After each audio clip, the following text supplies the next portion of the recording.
আসসালামু আলাইকুম প্রিয় বন্ধুরা, আজকের ক্লাসটি অত্যন্ত অত্যন্ত গুরুত্বপূর্ণ একটি ক্লাস হতে যাচ্ছে ইনশাআল্লাহ। তার কারণ হচ্ছে আজকে আলোচনা করব হচ্ছে ধ্বনি ও বর্ণ নিয়ে। বাংলা ব্যাকরণের সবচেয়ে কনফিউশনাল পার্ট, এবং এখান থেকে প্রত্যেকটি চাকরির পরীক্ষা বলি বা যে কোনো প্রতিযোগিতামূলক পরীক্ষা বলি, এখান থেকে সবচেয়ে বেশি কমন আসে বাংলা ব্যাকরণ অংশে, কারণ এখানে সবচেয়ে বেশি কনফিউশন। সো আজকের ক্লাসটি দেখার পর আশা করি এই টপিকের উপর কোনো কনফিউশন থাকবে না। তো কনফিউশনটা এখানে কি পর্যায়ের, কি লেভেলের, সেটা একটু আমরা দেখব। দেখেন, ভাষার মূল উপাদান হচ্ছে ধ্বনি, কিন্তু ভাষার মূল উপকরণ বাক্য। বিরাট কনফিউশন, কিভাবে হলো? উপাদান কি আর উপকরণ কি রে ভাই, একই তো জিনিস। ঠিক একইভাবে স্বরবর্ণের সংখ্যা হচ্ছে 11টি, মৌলিক স্বরবর্ণের সংখ্যা নাকি আবার 6টি। কিভাবে হলো? যৌগিক স্বরবর্ণ 2টি, যৌগিক স্বরধ্বনি 25টি, স্পর্শবর্ণ সারা জীবন জেনে আসছি 25টি, স্পর্শ ধ্বনি হচ্ছে 20টি। তো এই যে কনফিউশনগুলো, এই কনফিউশনগুলো আজকের ক্লাসের পরে ইনশাল্লাহ থাকবে না। তো আমরা শুরু করা যায়। প্রথমে আলোচনাটা শুরু করব হচ্ছে ভাষার মূল উপাদান। ভাষার মূল উপাদান হচ্ছে ধ্বনি। এই ধ্বনিতে যাওয়ার আগে উপাদানটা কি সেটা একটু বুঝতে হবে। যে এখানে উপ হচ্ছে উপ প্লাস আদান সমান সমান হচ্ছে উপাদান। এই উপ শব্দের অর্থ হচ্ছে মানে উপ একটা উপসর্গ, আর এই উপসর্গের কয়েকটা অর্থ আছে। তার মধ্যে এখানে যে অর্থটা ব্যবহার করা হয়েছে সেটা হচ্ছে নিকটে, আর এই আদান শব্দের অর্থ হচ্ছে নেওয়া। অর্থাৎ উপাদান শব্দের অর্থ হচ্ছে নিকটে নেওয়া। মানে হচ্ছে উপাদান হচ্ছে সেই সমস্ত বিষয়গুলো যে একটা বড় একটা জিনিস যখন তার ভিতরে অনেকগুলো ছোট ছোট জিনিস যখন একত্রিত হয়ে কাছাকাছি গিয়ে যখন একটা নতুন কিছু তৈরি হয়, সেই সমস্ত অংশগুলি হচ্ছে উপাদান। আরো সহজ করে যদি আমি একটা উদাহরণের মাধ্যমে বুঝাই, তাহলে ব্যাপারটা এমন যে আমরা যদি একটা শরবত বানাই, শরবতের মধ্যে আমরা কি দিব? আমরা সেখানে পানি দিব, সেখানে চিনি দিব, সেখানে বিভিন্ন ফ্রুটস দিব, তাই না? এই যে প্রত্যেকটা পানি, লবণ, চিনি, বিভিন্ন ফ্রুটস, এই প্রত্যেকটা হচ্ছে এক একটা উপাদান, এক একটা বৈশিষ্ট্য প্রকাশক একটা বিষয়। সুতরাং এগুলো প্রত্যেকটা হচ্ছে এক একটা উপাদান। এগুলো যখন একে অপরের কাছাকাছি এসে একটা নতুন বস্তু বা নতুন কিছু তৈরি করলো, তাই না? নতুন কিছু তৈরি করে, তো নতুন কিছু তৈরি করার যে প্রত্যেকটা পার্ট, অংশ, এগুলো হচ্ছে উপাদান। আশা করি এই ব্যাপারে আর কোনো কনফিউশন থাকবে না। আচ্ছা, তারপরে 2 নম্বর যেটা, সেটা হচ্ছে যে ভাষার মূল উপকরণ হচ্ছে বাক্য। ভাষার মূল উপকরণ বাক্যটা কিভাবে, এটা আমি বুঝি নাই, তাই তো? এখন আমরা যদি উপকরণটা ভালো করে বুঝি তাহলে এটা ক্লিয়ার হয়ে যাবে আশা করি। তো দেখি, উপকরণ এখানেও কিন্তু সেই উপসর্গটা কিন্তু এখানেও আছে, উপযোগ করণ, কিন্তু এখানে এই উপটা ভিন্ন একটা অর্থে ব্যবহৃত হয়েছে। করণ, এখানে করণ শব্দের অর্থ আমরা জানি যন্ত্র, মানে কাজ করার যন্ত্র। কাজ করার যন্ত্র হচ্ছে করণ। যেমন আমরা যে করণ কারকের ক্ষেত্রে বলি না, করণ কারক, মানে কোনো কিছু যন্ত্র যখন সেটা করণ কারক হয়। তো এই করণ শব্দের অর্থ হচ্ছে কাজ করার যন্ত্র।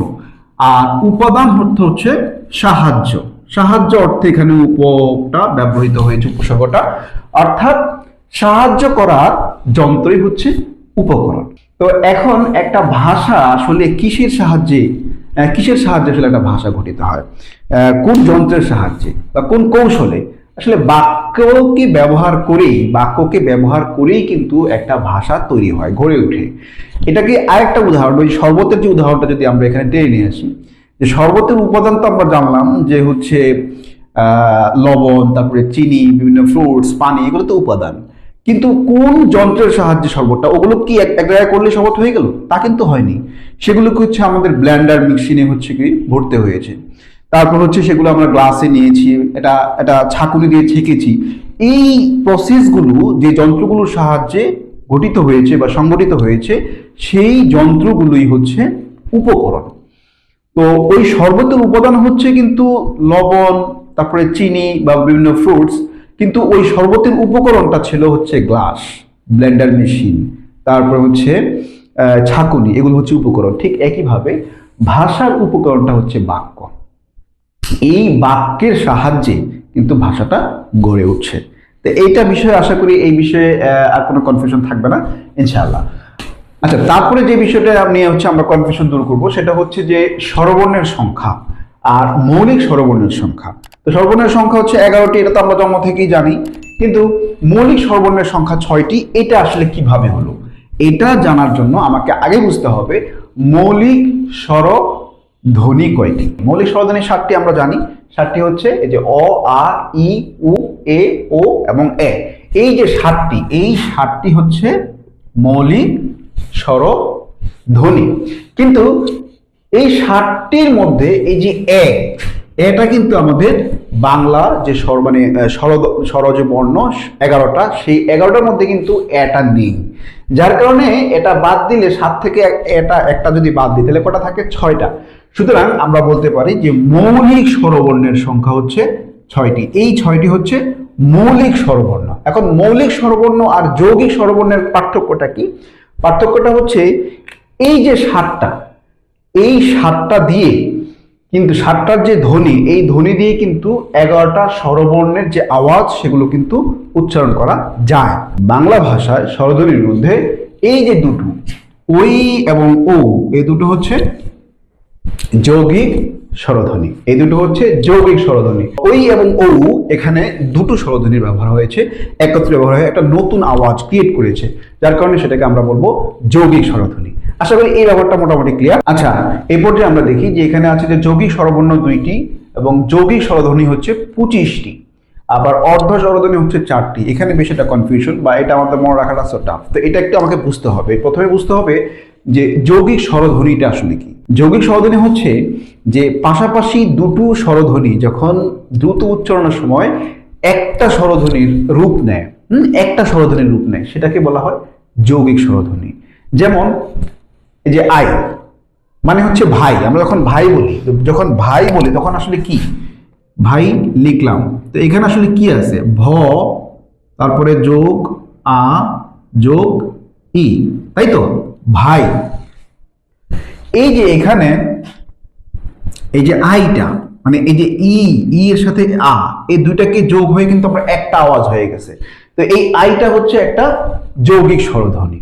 তো এখন এই যৌগিক স্বরধ্বনির প্রকাশক কিন্তু বর্ণ আছে বাংলা ভাষায় 2টা মাত্র। সেই 2টা তো আমরা একটু আগে জেনেছি। একটা হচ্ছে ওই, আরটা হচ্ছে ও। ওইটা হচ্ছে ও যোগ ই, যখন একটা সংযুক্ত বর্ণ হিসেবে ব্যবহৃত হয়, সংযুক্ত হয়ে ব্যবহৃত হয়, তখন হচ্ছে ওই। আর ও যোগ হচ্ছে উ, এটা মিলে হয়ে যাচ্ছে ও। এই দুটো হচ্ছে মাত্র যৌগিক স্বরবর্ণ আছে। হ্যাঁ, মানে এই যে স্বরধ্বনিটা, এই স্বরধ্বনি প্রকাশ করার মতো মাত্র 2টা বর্ণ বাংলা বর্ণমালা মানে স্বরবর্ণের মধ্যে আছে। আর আরো যে বাকি 23টা, মোট স্বরধ্বনি তো হচ্ছে এরকম 25টা, আরো 23টা যে আছে সেগুলো প্রকাশ করার মতো কোনো স্বরবর্ণ নাই। যেমন আমি এখানে লিখেছি যেমন আই। এখন আই প্রকাশ করার মতো কিন্তু হচ্ছে কোনো স্বরবর্ণ নাই। ঠিক একইভাবে আও, যেমন লাউ, আই দিয়ে হচ্ছে কি? লাউ। এখানে লাউ, এই যে ল প্লাস আ যোগ উ, এই যে আউ, এই আউ প্রকাশ করার মতো হচ্ছে কোনো স্বরবর্ণ কিন্তু বাংলায় নাই। তো এই আমরা এই ব্যাপারটা ক্লিয়ার হয়ে গেলাম যে যৌগিক স্বরধ্বনি হচ্ছে 25টি আর যৌগিক স্বরবর্ণ হচ্ছে মাত্র 2টি। তাহলে যৌগিক স্বরধ্বনি হচ্ছে যে আই, আউ, ইয়ে, এরকম আরো অনেকগুলো আছে, সব মিলে মোট আছে 25টি। তার মধ্যে প্রকাশ করার মতো হচ্ছে স্বরবর্ণ আছে 2টি। আচ্ছা, অর্ধ স্বরধ্বনিটা কি? অর্ধ স্বরধ্বনিটা হচ্ছে যখন কোনো মৌলিক স্বরধ্বনি অন্য কোনো মৌলিক স্বরধ্বনির শেষে বসে যেটা হয় যে তার উচ্চারণটা পুরোপুরি হয় না, অর্ধেকটা হয়, সেই সমস্ত ধ্বনিগুলোকে বলা হয় অর্ধ স্বরধ্বনি। ব্যাপারটা একটা উদাহরণের মাধ্যমে যদি পরিষ্কার হই, যেমন ভাই লিখতে আমরা লিখলাম কি? ভ যোগ আ যোগ ই। এই যে আ, এটা একটা মৌলিক স্বরধ্বনি, ইটা একটা মৌলিক স্বরধ্বনি। এখন এখানে শেষে বসেছে কোনটা? ইটা বসেছে। ইটা বসে কিন্তু এই ইর উচ্চারণটা পুরোপুরি হয় নাই। কেন? যেমন আমরা ইর হচ্ছে কি? ই। আর ভাইয়া, যদি তোমরা খেয়াল করো দেখবা যে হচ্ছে ভাই, এটার মধ্যে হচ্ছে ওই ই পুরোটা কিন্তু নাই। সুতরাং এখানে এটা অর্ধেকটা উচ্চারিত হয়েছে।